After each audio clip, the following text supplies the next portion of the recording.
আসসালামু আলাইকুম প্রিয় শিক্ষার্থীরা, আশা করছি তোমরা সবাই সুস্থ আছো, ভালো আছো আর এই করোনাকালীন সময়ে বাড়িতে নিরাপদে আছো।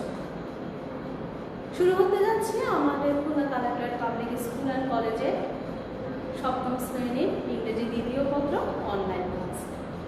এই ক্লাসে সবাইকে স্বাগতম জানাচ্ছি যারা অধীর আগ্রহে বসে আছো আমার ক্লাস দেখার জন্য। সবাই অবশ্যই মনোযোগ সহকারে ক্লাসটি করবে এবং ক্লাস নিয়ে কোনো সমস্যা থাকলে আমাকে জানাতে হবে।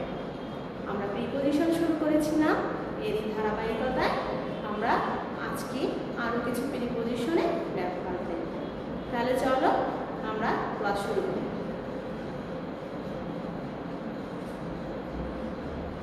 এখানে দেখো একের ব্যবহার। আজকে আমরা যেটা দেখবো সেটি হচ্ছে একের ব্যবহার। ছোট স্থানের পূর্বে এক বসে, যে ব্যবহারটা আমরা ইতিমধ্যে শেষ করেছি, শিখেছি, তাই না? আমরা যখন ইনের ব্যবহার করেছিলাম তখন আমরা একের ব্যবহারটাও দেখেছি। দেখো, হি লিভস এট ময়রা ইন খুলনা।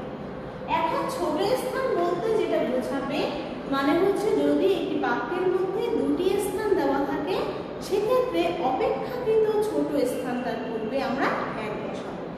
মনে করো একটা দেশ, দেশের নামটা বড়, নিশ্চয়ই বিভাগের নামটা ছোট, তাহলে বাংলাদেশ যদি তুমি লিখো সেক্ষেত্রে ইন বসবে, এবং যদি বিভাগের নাম খুলনা, ঢাকা এরকম লিখো সেক্ষেত্রে এক বসবে।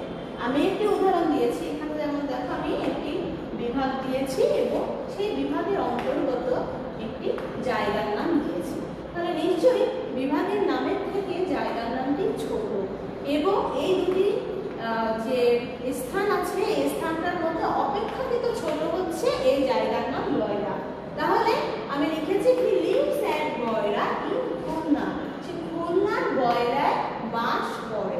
তাহলে এরকম অপেক্ষাকৃত ছোট থাকলে সেই স্থানটার পূর্বে আমরা এক বসাবো এবং অপেক্ষাকৃত বড় উচ্চারণে তার পূর্বে ইন বসাবো।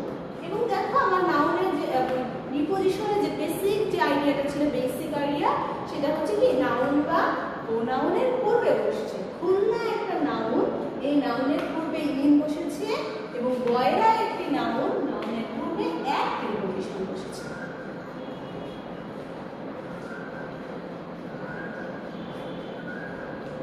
তাহলে দেখো এখানে এটি একটি জায়গা, এটি একটি জায়গা, দুটোই নাউন, এবং এই নাউনের পূর্বে বসেছে প্রিপোজিশন ইন, এবং এই নাউনের পূর্বে বসেছে preposition at.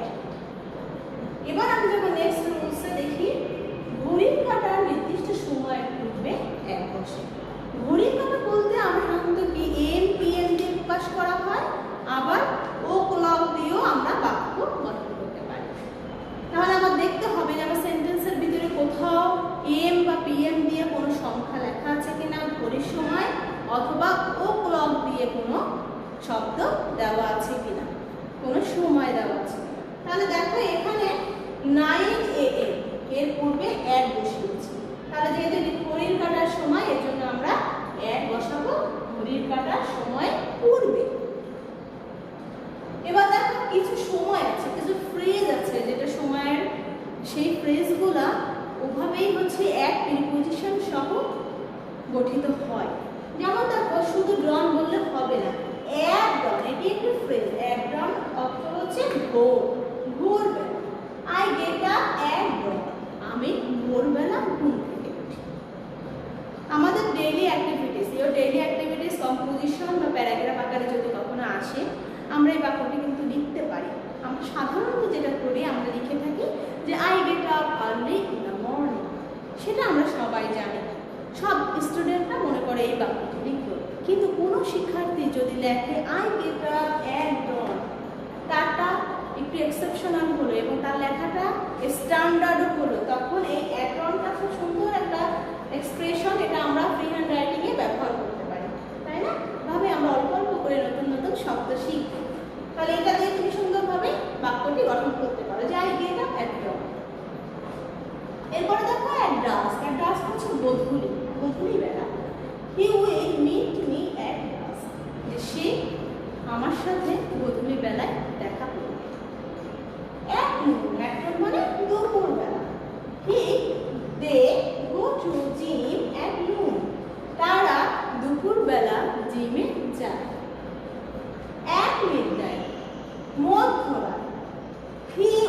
Slips up at midnight. সে মধ্যরাতে ঘুমাতে যায়।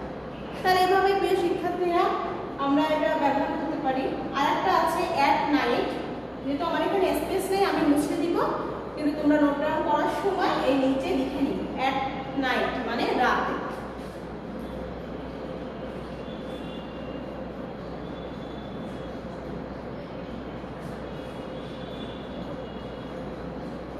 তাহলে দেখো আমি যদি এখানে দিই এটার সঙ্গে অ্যাড হবে এটা অ্যাট নাইট, অ্যাট নাইট এর অর্থ হচ্ছে রাত, তাই না? হি স্টাডিজ অ্যাট নাইট, সে রাতে পড়াশোনা করে। তাহলে এই কিছু শব্দ আছে যেগুলো ফ্রেজ আমরা অ্যাট ব্যবহার করে লিখতে পারি। এবার আমি আরো কিছু ব্যবহার দেখাবো অ্যাটের, তোমরা আগে এগুলো লিখে ফেলো, আমি মুছে দিয়ে নতুন কিছু রুলস তোমাদের দেব।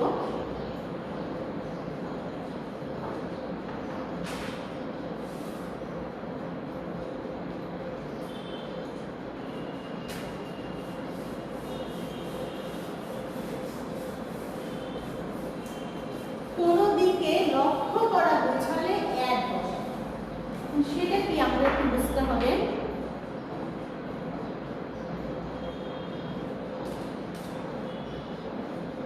কোনো দিকে লক্ষ্য করা বোঝালে অ্যাট বসে, ঠিক আছে? লক্ষ্য করা বোঝালে আসলে কি বুঝি? মনে করো একটা তীর আমি ভেদ করবো, একটা তীর আমি লক্ষ্য করলাম যে এই জায়গাটায় আমার তীর বিদ্ধ হতে হবে, তাহলে আমার তীরটা ঠিক এই বরাবর যাবে এবং এখানে বিদ্ধ হবে।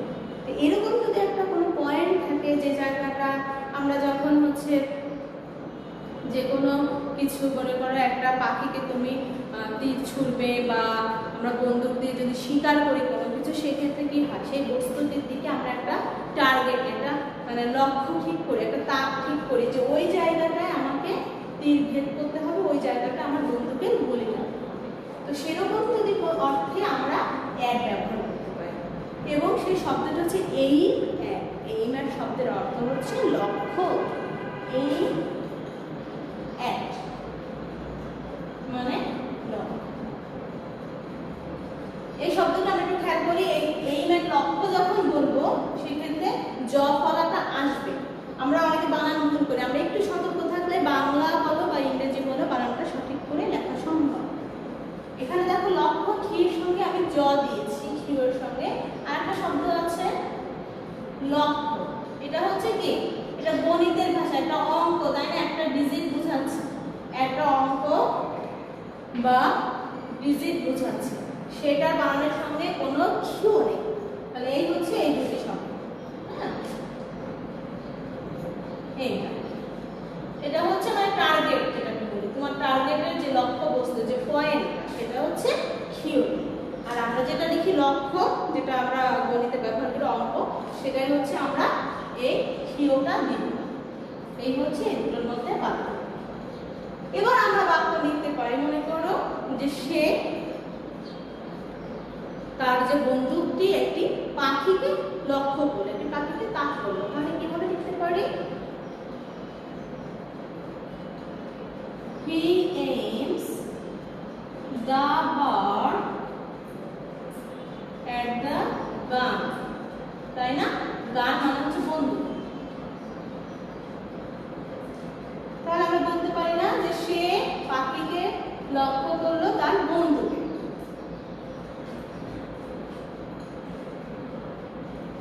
দেখো he aims the bird at the gun, তাহলে এই হচ্ছে আমার at এবং এখানে হচ্ছে aims, যেহেতু এটা থার্ড পারসন সিঙ্গুলার নাম্বার এজন্য আমি aim এর সঙ্গে একটা s ব্যবহার করছি। এটাও আমরা একটু খেয়াল রাখবো।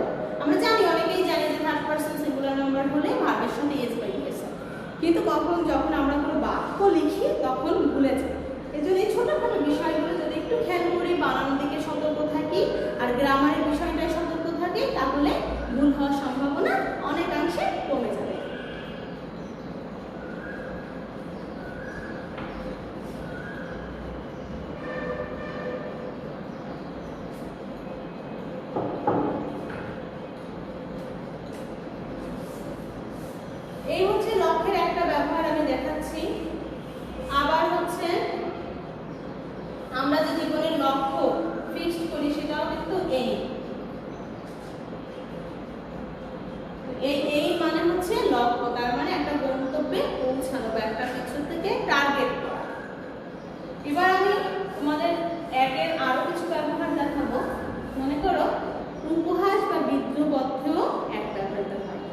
দেখুন উপহার বা বিদ্যুৎ শব্দটির অর্থ আগে জানতে হবে।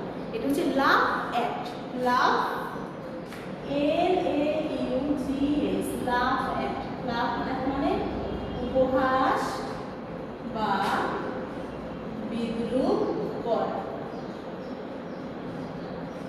উপহার বা বিদ্রূপ বলতে বোঝায় আসলে কোনো কিছুকে আমরা যখন ছোট করে দেখি, ঠাট্টা তামাশার ছলে দেখি, মজা করি, এটা ঠিক না। কাউকে তুচ্ছ-তাচ্ছিল্য করা ঠিক না। এটা হচ্ছে উপহার বা বিদ্রূপ।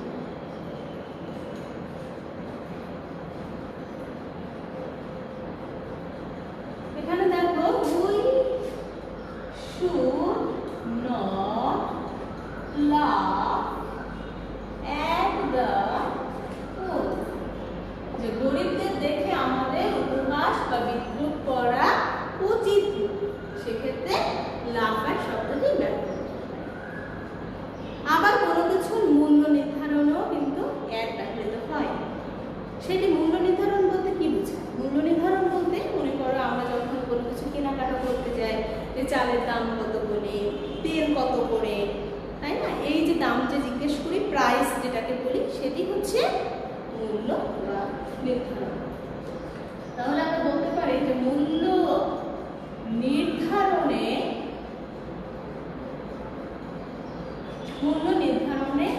এক বসে। যেমন রাইস সেলস at 20 টাকা পার কেজি। যে বললাম চালের মূল্য কেজিতে কত টাকা? 20 টাকা, তাই না? আমরা গণিত করতে গেলে আমাদের যে লাভ ক্ষতির অঙ্ক, ক্রয় মূল্য, বিক্রয় মূল্য, সেক্ষেত্রে কিন্তু আমরা এরকম কথা বলি যে চিনির মূল্য এত টাকা, তারপরে চালের মূল্য এত টাকা, তাই না? তাহলে সেটা কি হবে? রাইস সেলস at 20 টাকা পার কেজি। এবং আমাদের হচ্ছে উপরের দিকে এরকম অঙ্ক থাকে এবং অনেক পরীক্ষার এক্সামে যেগুলো হচ্ছে ব্যাংক প্রিপারেশনে, ব্যাংক জবে তোমাদের এরকম ইংলিশে কোশ্চেনগুলো থাকে। সব কোশ্চেন ইংলিশ মিডিয়ামে হয়। তো এখন থেকে যদি তুমি অল্প অল্প করে ছোট ছোট যদি লেখা শিখো, ছোট ছোট গ্রামার দিয়ে ইংরেজির বেসিকটা ভালোভাবে শিখে নাও, তাহলে যখন তুমি বড় হবে তখন তোমাকে আর ইংরেজি নিয়ে এত কষ্ট করতে হবে না। ঠিক আছে? তাহলে দেখো প্রাইস সেলস at 20 টাকা পার কেজি, চালের মূল্য প্রতি কেজিতে 20 টাকা। আবার মাত্রা নির্ধারণেও আমরা এক ব্যবহার করতে পারি। মাত্রা বলতে কি বোঝায়? মাত্রা হচ্ছে স্পিড। ঠিক আছে? মাত্রা হচ্ছে স্পিড। তাহলে মাত্রা বোঝাতেও এক বসে। ঠিক আছে? যেমন যদি বলি যে বাসটা এত কিলোমিটার, আমাদের গণিতেও কিন্তু আসে এরকম যে একটি বাস আরিচা থেকে রওনা হলো ঘন্টায় এত কিলোমিটার, তাই না? আমাদের গণিতে এ ধরনের আসে না? তো আমরা যখন পড়াশোনা করি, দেখো আমার ক্লাসে আমি এর আগে বাংলা নিয়ে এসেছি ইংরেজির সাথে, কিছু বাংলা শব্দ বেঁধেছে, আমি তোমাদের বিশ্লেষণ করিয়ে দেখিয়েছি, সমাসের মাধ্যমে করে দেখেছি, সন্ধি বিচ্ছেদ করে দেখেছি। তো এখানে দেখো আমরা সবসময় একটা সাবজেক্ট পড়তে গেলে ওইটার সঙ্গে কোন কোন বিষয়টাকে লিঙ্ক করা যায়, এভাবে যদি আমরা একটু কম্পেয়ার এবং কন্ট্রাস্ট করে পড়ি তাহলে আমাদের খুব সহজে মনে থাকবে। দেখো তাহলে মাত্রা হচ্ছে স্পিড, তাই না? এটা বিজ্ঞানেও আছে। তাহলে স্পিড বোঝাতে আমরা এক ব্যবহার করব।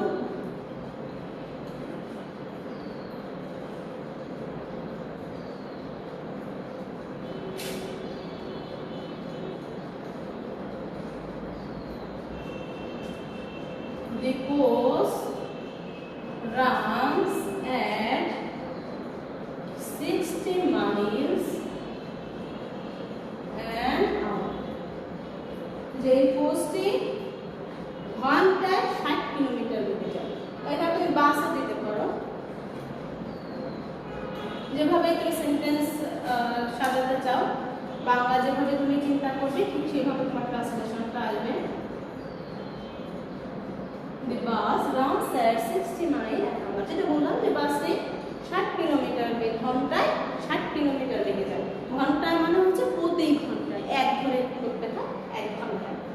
তাহলে এই হচ্ছে মোটামুটি অ্যাটের ব্যবহার। আর আমরা প্র্যাকটিসের মাধ্যমে আরো বেশি শিখবো। যত বেশি এক্সারসাইজ আমরা করব তত বেশি আমাদের কনসেপ্টটা ক্লিয়ার হবে।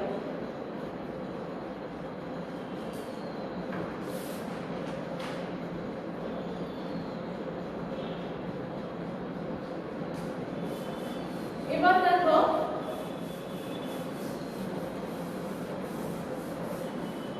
এবার আমি একটা শব্দ ব্যবহার করব প্রিপজিশন, যেটা দুইটি শব্দ প্রিপজিশন খুবই কাছাকাছি, সামান্য একটা এস এর জন্য দুটি প্রিপজিশনের অর্থে ভিন্নতা দেখা দিচ্ছে।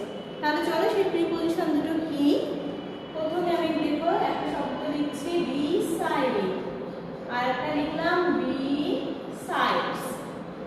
একটা এস বেশি দিয়েছি, এই একটা এস বেশির কারণে অর্থে তারতম্য দেখা দিচ্ছে। beside মানে হচ্ছে পাশে, আর besides মানে হচ্ছে এছাড়াও বা পাশাপাশি, এছাড়াও বা পাশাপাশি। আর একটা শব্দ আছে এছাড়াও, মানে মোরওভার, হ্যাঁ, নেভারদালেস, অনেক কিছু ব্যবহার করা যায়।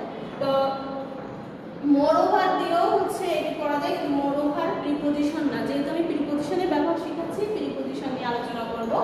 তো বিসাইড মানে হচ্ছে পাশে, পাশে মানে হচ্ছে কোনো কিছু পাশে। মনে করো তোমার বাড়ির পাশে একজন থাকে, প্রতিবেশী। ক্লাসে আমরা কি করি, সাধারণত ফ্রেন্ডের পাশে বসার চেষ্টা করি, তাই না? অনেকদিন ধরে তোমরা এটি মিস করছো, যে আমি আমার বন্ধুর পাশে ক্লাসে বসলাম বা বসি, হ্যাঁ, সেটাতে আমি লিখতে পারি এরকম,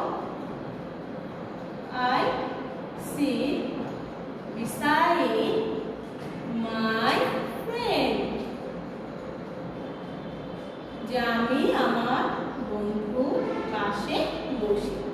এবং যদি তুমি এটাকে আরেকটু ইনফরমেটিভ করতে চাও, তুমি বলতে পারো যে classroom, in the classroom, in the classroom.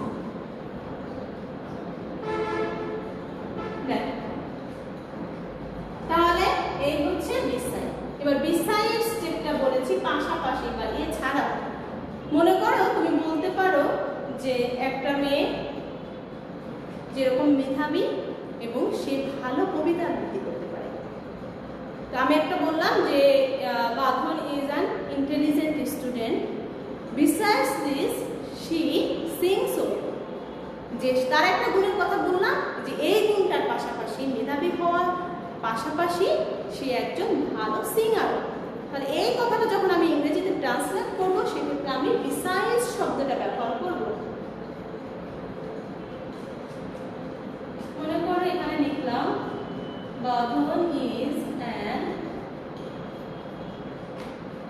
Meritorious, বুদ্ধিমতী না বলে মেরিটোরিয়াসও বলতে পারি। মেধাবী হচ্ছে মেরিটোরিয়াস, আর ইন্টেলিজেন্ট হচ্ছে বুদ্ধিমতী, meritorious.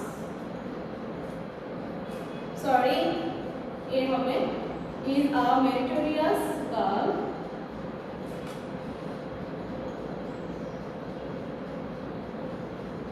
besides this she is also a good singer। যে বাঁধন একজন মেধাবী মেয়ে বা ছাত্রী, মেরিটোরিয়াস স্টুডেন্ট দিতে পারো, meritorious student, besides this she is also a good singer। তাহলে দেখো একটা গুণাবলী বলেছি, এর পাশাপাশি আর একটা গুণাবলী বললাম। এরকম নানান ভাবে, মনে করো হচ্ছে করোনা ভাইরাসের তুমি একটা অপকারিতা বললা, একটা সমস্যার কথা বললা, তারপরে আর একটা সমস্যার কথা তুলে ধরলাম। যেমন শিক্ষা ব্যবস্থা দারুণ অবনতি হচ্ছে, অনলাইনে ক্লাস হচ্ছে, কিন্তু সবাই এই সুযোগটা পাচ্ছে না, অনেকে বঞ্চিত হচ্ছে, অনেকে ঝরে পড়ছে, ড্রপ আউট হচ্ছে, অনেক মেয়েদের বিয়ে হয়ে যাচ্ছে। তো নানান ধরনের সমস্যায় আমরা পড়ছি। তো তুমি এরকম করোনা ভাইরাস সম্পর্কে যদি কোনো প্যারাগ্রাফ বা কিছু আসে, একটা কজ দেখিয়ে বিসাইডস দিয়ে আর একটা কজ তুমি ইজিলি লিখতে পারো। তো এভাবে আমরা সবসময় একটা ব্যবহার, একটা কিছু শিখলে শুধু যে আমার প্রিপজিশনের পরীক্ষায় আমার যে ইন দ্য ব্লাঙ্কস আসবে সেই জন্য আমি উপযোগী হব, সেই জন্য আমি প্রিপারেশন নেব, তা কিন্তু নয়। তুমি এমনভাবে শিখবে যাতে তুমি এই শব্দটা, এই প্রিপজিশনটা তোমার লেখার ভিতরে ব্যবহার করতে পারো। তুমি যখন ইংলিশে কথা বলবে, স্পোকেনে কথা মানে তুমি স্পিকিংয়ে তুমি ব্যবহার করতে পারো, কারণ তোমাদের তো স্পিকিং লিসনিং আছে ইংলিশ ফার্স্ট পেপারে।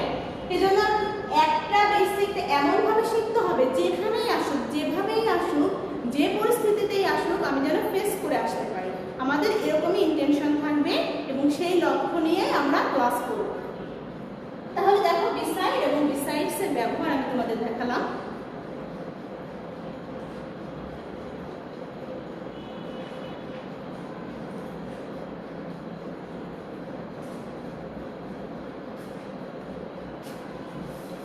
এবার দেখো আরেকটা আছে বিটুইন এবং অ্যামং।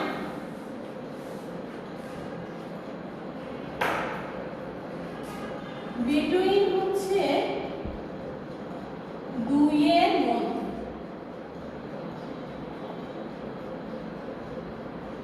আর অ্যামং হচ্ছে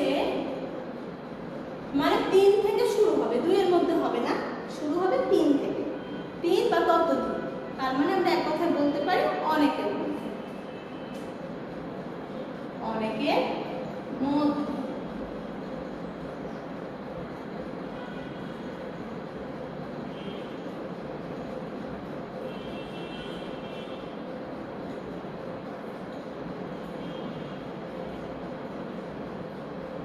আচ্ছা, এবার আমরা একটু চিত্রের মাধ্যমে বোঝার চেষ্টা করব শিক্ষার্থীরা।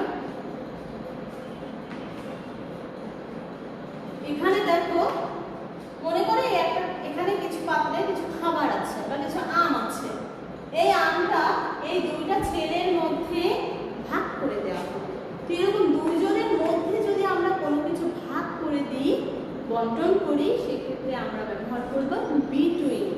তাহলে চলো আমরা একটি বাক্য গঠন করি।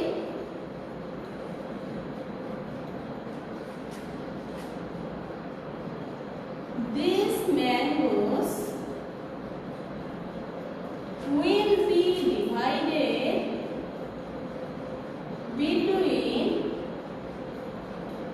2 boys. Between যে আমগুলো দুইটি ছেলের মধ্যে ব্যবহৃত হবে। এখানে আমরা একটু খেয়াল করি, দেখো 2 boys, যেহেতু আমরা প্লুরাল নাম্বার একের বেশি হয়েছে, এর জন্য নাউনের সঙ্গে আমি কি করেছি, একটা এস ব্যবহার করেছি। এবং দুইয়ের মধ্যে যদি কোনো কিছু ভাগ করে দেওয়া হয়, আমরা বিটুইন ব্যবহার করব। তাহলে বিটুইনটা কিসের পূর্বে বসেছে, নাউনের পূর্বে। দেখো 2 boys হচ্ছে নাউন। এইটা সবসময়ের জন্য আমরা যাই করি একটু ম্যাচ করার চেষ্টা করব যে আসলে ঠিক আছে কিনা, আমার প্রিপোজিশনের জায়গাটা, পজিশনটা ঠিক আছে কিনা। তাহলে এটা নাউনের পূর্বে প্রিপোজিশনটা বসছে, তাই না? বিটুইন হচ্ছে প্রিপোজিশন। এবার আমি অ্যামং এর ব্যবহারটা দেখাবো।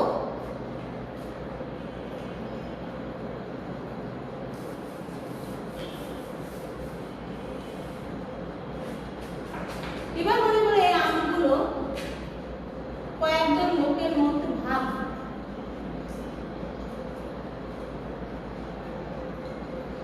তাহলে আমি বলবো these mangoes will be divided among the boys.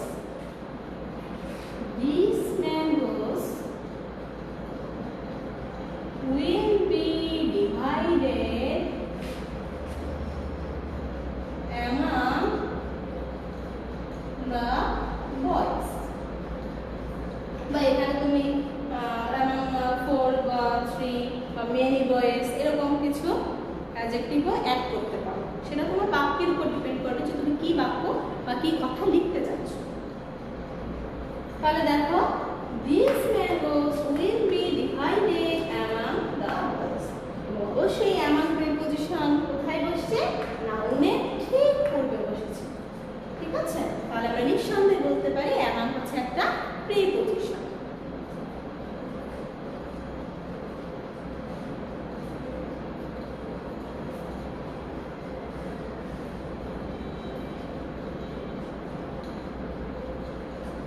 প্রিয় শিক্ষার্থীরা, আমরা আজকে বেশ কিছু প্রিপোজিশনের ব্যবহার দেখেছি।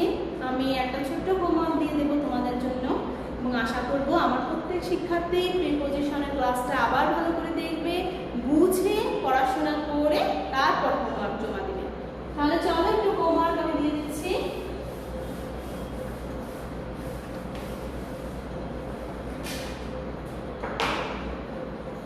এখানে দেখো HW হোমওয়ার্ক আমি শূন্যস্থান আকারে দিব।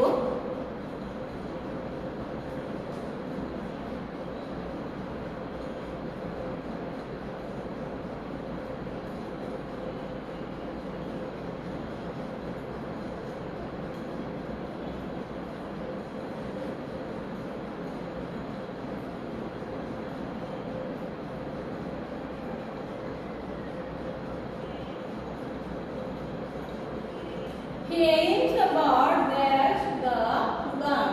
দেখো আমি খুব ইজি তোমাদের হোমওয়ার্ক দিচ্ছি, একদম পড়ানোর ভিতর থেকে বা কোনো কঠিন হোমওয়ার্ক দিচ্ছি না।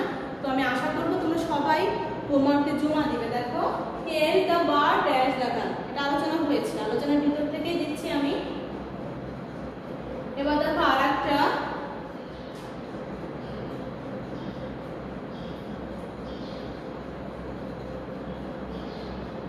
the foods will be divided dash then. The foods will be divided dash then.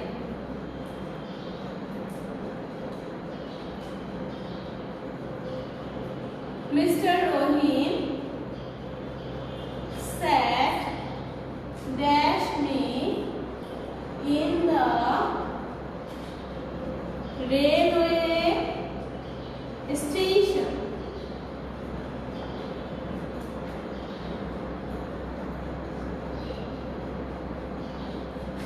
I have 2 pens dash I have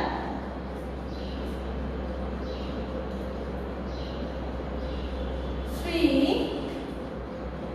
another pens. I have 2 pens, I have 3 another pens. এখানে একটা comma. Last one,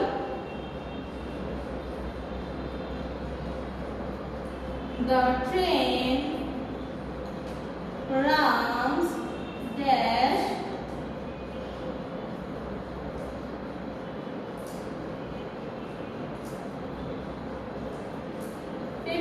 kilometre per hour. বললাম যে ট্রেনটি ঘন্টায় 50 kilometre যায়। তাহলে এই হচ্ছে আমাদের শূন্যস্থান। আমি আশা করব সবাই করবে। আমি শুরু থেকে আরেকবার ভালোভাবে দেখিয়ে দিচ্ছি। দেখো শুরুতে যেটা দিয়েছি, he aims the bird dash the gun, the foods will be divided dash them, Mr. Rohim sat dash me in the railway station, I have 2 pens dash I have 3 another pens, the train runs dash 50 kilometre বা 50, এখানে যদি ইংলিশে বলছি কে হচ্ছে kilometre, 50 kilometre per hour, ঘন্টায় 50 kilometre বেগে যায়।